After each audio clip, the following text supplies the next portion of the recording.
ایک bacterial infection ہے جو ان لوگوں میں پایا جاتا ہے جو طویل مدتی نگہداشت کی سہولیات میں رہتے ہیں، جو بیرونی مریضوں کے کلینکس بشمول گردے کے ڈائلیسس مراکز میں دیکھ بھال کرتے ہیں۔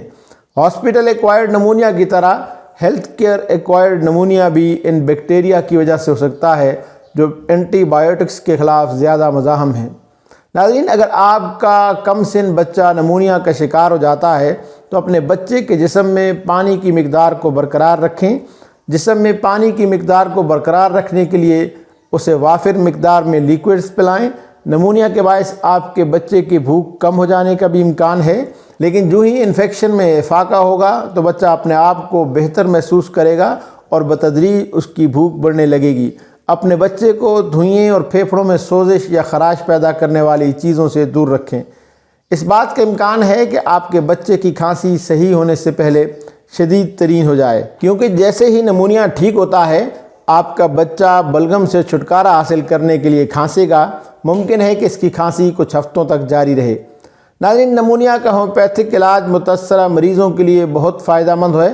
یہ ادویات نمونیا کی علامات کو بہتر کرنے اور پھیپھڑوں کے الویولائی کی سوزش کو دور کرنے میں مدد کرتی ہیں۔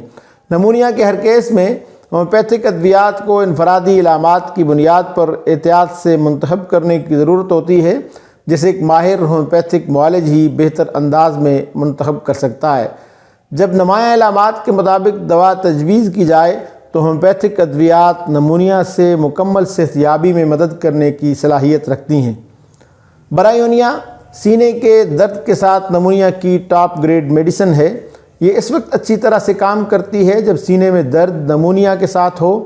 کھانسی اور گہرے سانس لینے پر سینے کا درد بڑھ جاتا ہے۔ کھانسی کے دوران مریض کو شدید درد کی وجہ سے سینے کو پکڑنے کی ضرورت پڑتی ہے۔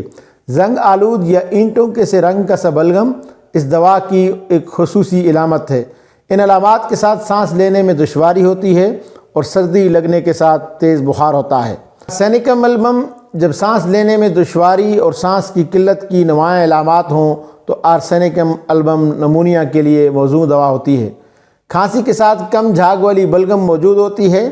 ٹھنڈی کھانے کی اشیاء کے استعمال سے نمونیا کے علاج کے لیے ایک مؤثر ہومیوپیتھک دوا ہے۔ خاص طور پر دائیں پھیپھڑے کے اوپری تہائی حصے میں درد آرسینک البم کے استعمال کی ایک اور رہنما علامت ہے۔ ایک اور خصوصیت گھٹن کا احساس ہے جو لیٹنے یا سونے سے زیادہ ہو جاتی ہے۔ فاسفورس نمونیا کے لیے اس وقت انتہائی مفید ہوتی ہے جب نمونیا سینے پر بوجھ کے ساتھ ہوتا ہے۔ سانس تیز ہوتی ہے۔ خشک سخت تیز کھانسی جس کے ساتھ خونی یا پیپ والا تھوک بھی ہو سکتا ہے۔ فاسفورس بائیں نچلے پھیپھڑے کے نمونیا کے لیے ایک موزوں دوا ہے۔ ایسی صورتوں میں بائیں جانب لیٹنے سے علامات بڑھ جاتی ہیں۔ اینٹیمونیم ٹارٹ نمونیا کے لیے اس وقت ایک مؤثر علاج ہے جب سینے میں بلغم کی ضرورت سے زیادہ کھڑکھڑاہٹ ہوتی ہے۔ پھیپھڑے بلغم سے بھرے ہوتے ہیں جو کہ خارج نہیں ہو پاتی۔ اس کے ساتھ سانس لینا مشکل ہوتا ہے۔ اینٹیمونیم ٹارٹ نمونیا کے آخری مراحل میں اچھا کام کرتی ہے۔ اس کے استعمال کے لیے ایک اہم علامت نمونیا کے ساتھ یرکان کا ہو جانا بھی ہے۔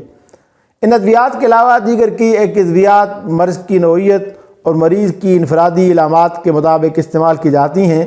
ناظرین، یہ سبھی دوائیں یا کوئی بھی دوا استعمال کرنے سے پہلے اپنے قریبی ہومیوپیتھک معالج سے مشورہ ضرور کیجیے، یا پھر ہمیں واٹس ایپ کیجیے، کال کیجیے یا بالمشافہ ملاقات کے لیے تشریف لائیے، اس لیے کہ ہم آپ کی تکلیف کو زیادہ بہتر سمجھ سکتے ہیں، کیونکہ عوان ہومیوپیتھک کلینک کو یہ اعزاز حاصل ہے کہ ہم گزشتہ 46 برسوں سے ہومیوپیتھک طریقہ علاج کے ذریعے دکھی انسانیت کی خدمت میں مصروف عمل ہیں۔ آپ کو کوئی اور سوال پوچھنا ہو، کسی بیماری کے بارے میں جاننا چاہتے ہوں یا کسی ہومیوپیتھک دوا کے متعلق آپ کا کوئی سوال ہو تو کمنٹس باکس میں اس کا اظہار ضرور کیجئے۔ امید ہے یہ ویڈیو آپ کو پسند آئی ہوگی۔ ویڈیو اچھی لگی ہے تو اسے لائک کیجئے، شیئر کیجئے اپنے فرینڈز، فیملی اور اپنے پیاروں کے ساتھ تاکہ انہیں بھی بینیفٹ مل سکے۔ اور اگر آپ نے ابھی تک میرے چینل کو سبسکرائب نہیں کیا تو نیچے دیے گئے سرخ رنگ کے بٹن کو کلک کر دیجئے اور اس کے ساتھ لگے بیل آئیکن کو بھی پریس کر دیجئے تاکہ ایسی ہی ویڈیوز آئندہ بھی آپ کو ملتی رہیں۔ اپنا اور اپنے پیاروں کا بہت زیادہ خیال رکھیے۔ ملتے ہیں بہت جلد ایک نئی ویڈیو کے ساتھ، تب تک کے لیے اجازت دیجیے۔ اللہ حافظ۔